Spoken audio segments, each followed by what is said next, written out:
Et on quitte Kigali, capitale du Rwanda, pour prendre un peu de hauteur, beaucoup de hauteur même. On va vous parler de conquête spatiale, vous l'ignorez peut-être, mais elle est au cœur d'une terrible bataille, une compétition sans précédent depuis le programme américain Apollo qui a permis au premier homme de marcher sur la Lune qui revient au centre de toutes les convoitises. On en parle avec Grégory Fontana qui nous a rejoint. Bonsoir Grégory. L'Agence spatiale européenne entend bien rester dans la cour des grands. Elle vient d'ailleurs de présenter, pas plus tard que ces dernières heures, les dernières avancées de son programme baptisé Argonaut. Oui, et derrière ce mythe se cache ce petit vaisseau spatial bien réel, le premier du genre conçu par les Européens. Et sa mission sera très simple, en tout cas sur le papier, puisqu'il va s'agir de faire des allers-retours réguliers entre la Terre et la Lune. C'est une sorte de camion de l'espace qui va aller livrer du matériel scientifique, de l'eau, de la nourriture et même des structures habitables pour les astronautes qui vivront sur place. Et ça, c'est presque pour demain, puisque la première mission est programmée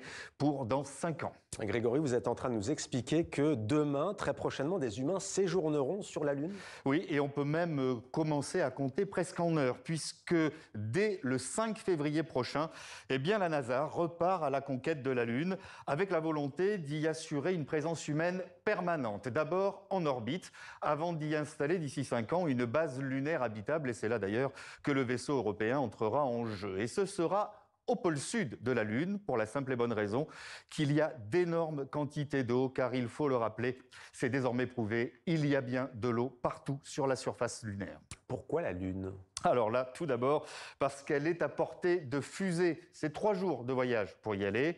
Et puis surtout, et c'est plutôt pratique dans ce genre de mission, on sait faire le voyage retour. Elle a toujours été au centre de toutes les convoitises et depuis 20 ans, la Chine déploie d'énormes moyens pour laisser à son tour une trace humaine sur la Lune et ce serait une première depuis 1972 et donc la fin du programme Apollo. Et à ce jeu, les astronautes de la NASA et les taïkonautes de l'agence spatiale chinoise sont au coude à coude où tout risque de se jouer dans la dernière ligne droite en quelques mois, voire quelques semaines, d'ici seulement 5 ans. Alors là, ça ne répond qu'en partie à la question. Grégory, pourquoi la Lune? Oui, effectivement.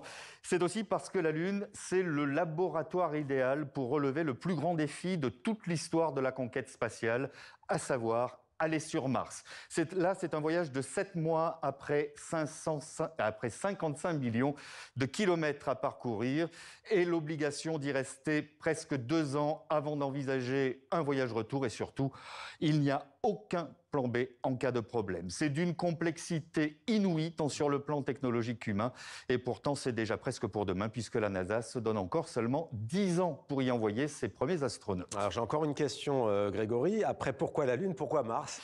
Eh bien tout simplement parce que la planète rouge est celle qui possède les caractéristiques les plus proches de celles de la Terre et donc l'éventualité d'y faire cette découverte qui viendrait bouleverser complètement l'histoire de l'humanité, c'est-à-dire celle de l'existence passée ou bien présente d'une vie extraterrestre. Mais ça, je suis désolé, j'ai pas d'image. Vaste question Grégory, vous n'avez pas effectivement d'image. Merci beaucoup.